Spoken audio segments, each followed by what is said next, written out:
All right, here is the U.S. History Part 1 final review from the earliest parts of U.S. history through the Civil War and Reconstruction. Here are some of the questions. We'll look at them. Describe two examples of conflict and cooperation between European settlers and Native Americans. Well, conflict.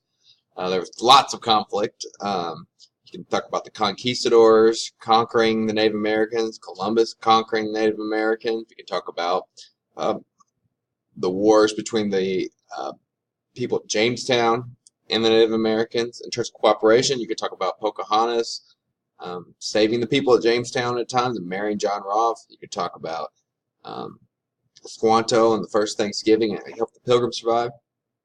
Question 2, explain why the English and French came to America. What did they do here? Well, the English came to colonize, and the French came to trade fur for the most part. Describe two causes and effects of the French and Indian War. Well, causes are the French and the British hated each other, and they were competing over land with the Native Americans involved as well. The effects were a British victory, and the Native Americans losing a lot of land, and the French losing a lot of land. Many of the Native Americans losing a lot of land. Explain why the colonists rebelled against Britain. Well, they wanted to create a place that was better and more free. They had a vision for that, and they didn't like the taxation without representation, the other oppression of the British government. Specific causes could also be the events of the Boston Massacre as well.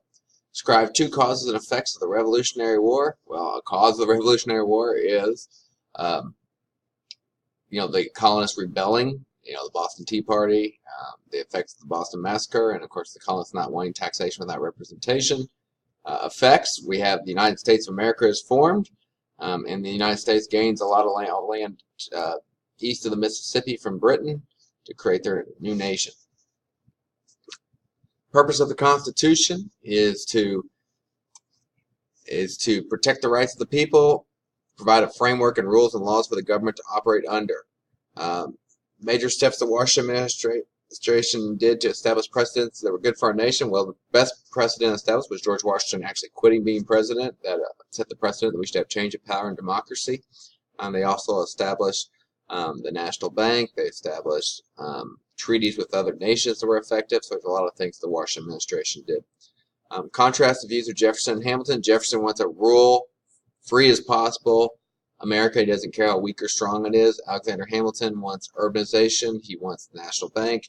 He wants a strong nation and a strong federal government, and more power to rich and educated people. The importance of the election of 1800 is it was a tie that took 36 times to break the tie between Jefferson and Adams, but it also was a the election was between Jefferson and Adams, but Adams lost. But it was also a show of the power of our country to not have problems whenever we switch political parties. So it was the switching of the political parties peacefully is the main thing about the importance of the election of 1800. Identify two people and events from 1890 to 1900. There's lots of things that happened, but you could talk about Shays' Rebellion. You could talk about George Washington's presidency. You could talk about John Adams' presidency and the XYZ affair. There's just lots of things you could talk about there, so you can do a little research to figure that out.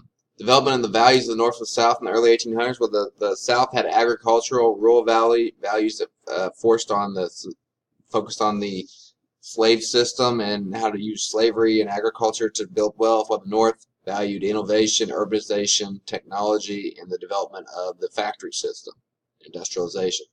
Describe the Louisiana Purchase and Lewis and Clark expedition. We bought Louisiana. Jefferson bought Louisiana from France, and it doubled the size of our nation, giving us the whole new central part of what will become North America, all the way to the coast in the Northwest, and Lewis and Clark explored it and documented what they found. Explain the importance of Marbury versus Madison. Marbury versus Madison is a Supreme Court that establishes the power, a Supreme Court decision that establishes the power of the Supreme Court to have judicial review or be able to review acts of Congress and the President and make sure they are following the Constitution. Causes and consequences of the War of 1812. Well, the British just would not stop picking on us and follow the guidelines that we have already established, so we had to stand up for ourselves a little bit, and that led to the War of 1812. Consequences of the war, well, the Native Americans ended up, who sided with the British, lost a lot of land, and It strengthened the United States. Even though the war was basically a tie militarily, it showed the strength of the United States to be able to stand up to Britain, and we knew the United States was here, established to stay for a long time. Define nationalism. Nationalism is devotion to your nation, wanting your nation to do well.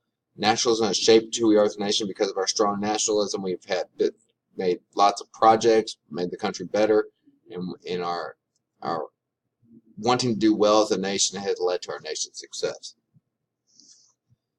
Describe the presidency of Andrew Jackson. Two major events of the Jackson era. Well, Andrew Jackson was elected as the first Democrat president elected. The party was formed to help him get elected. He famously closed down the National Bank. He famously had the kitchen cabinet of informal advisors. He had the spoil system of rewarding his supporters with jobs. He moved the Native Americans. There's a lot of things he did. Explain the relation. He also had Jacksonian democracy, which spread more voting rights to normal people, to everyday people. Explain the relationships and conflict between Native Americans on the frontier, between settlers and Native Americans. Well, basically, the Native Americans and the settlers did not get along in most cases because we were competing for land. You had the showdown between Tecumseh and William Henry Harrison in the Battle of Tippecanoe. You have Andrew Jackson moving the Native Americans west, the Trail of Tears, to the Oklahoma Territory, and usually the Native Americans got by far the worst of it. Why did the Americans move west? Well, they wanted to rule from coast to coast. They wanted more land. They believed that it was God's will for them to rule and spread democracy from coast to coast and to conquer the land, and that's exactly what they did. What caused the Mexican-American War? Well, it was the border dispute between Mexico and the United States. It was kind of provoked by the United States, but the United States ended up winning the war very easily because of better technology like the flying cannon and much better organization and leadership with the better generals and better soldiers. Describe the effects of early immigration in America. Well, early immigration to America brought millions of German and Irish people who populated much of the eastern part of the United States and spread about across the United States. And these people worked hard and created completed many difficult projects, assimilated to American culture, and helped develop the American dream and the American work ethic. Women and minorities began to have an increasing role in society in the mid-1800s. Women who had the low mill girls grew up and they had experience working and making money and start to educate themselves. They demanded more rights, and then minorities will slowly gain more rights as well, particularly in the North. Describe the abolitionist movement. The movement is the movement to end slavery. People like Sojourner Truth, Frederick Douglass, people like Harriet Tubman, they all worked to end slavery and to build the Underground Railroad to get runaway slaves to the North safely. And over time, the Underground Railroad will become pretty effective, and also over time, the abolitionist movement will gain a momentum to where most Northerners were for it. Explain the social reform movements of the mid-1800s. Well, society was improving in the mid-1800s, getting a lot better, thanks to the work of a lot of women and a lot of people that were for more equal rights. So the feminist movement starts with women demanding more rights and educational opportunity. Abolitionist movement to end slavery grows. Education reform, the building of public schools and developing. There was also a prohibition movement that started a temperance movement to try to end the abuse of alcohol. And then there's also movements to help disabled children and people have more rights and opportunities as well, and even reforming some of the prisons to make them more humane.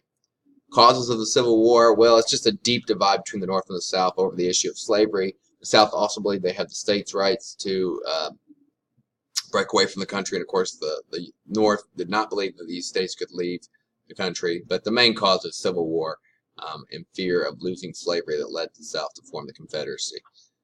Describe three major events of the Civil War. Well, there's so many events in the Civil War, but if you're looking at major events, major battles, Gettysburg, the 3-day battle that really turned the war in the East with so many casualties that could have went either way. You have Antietam, which stopped the advance of the Confederates in the East earlier in the war. Massive victories by the Union in the West, hard-fought victories at Shiloh and Vicksburg and New Orleans.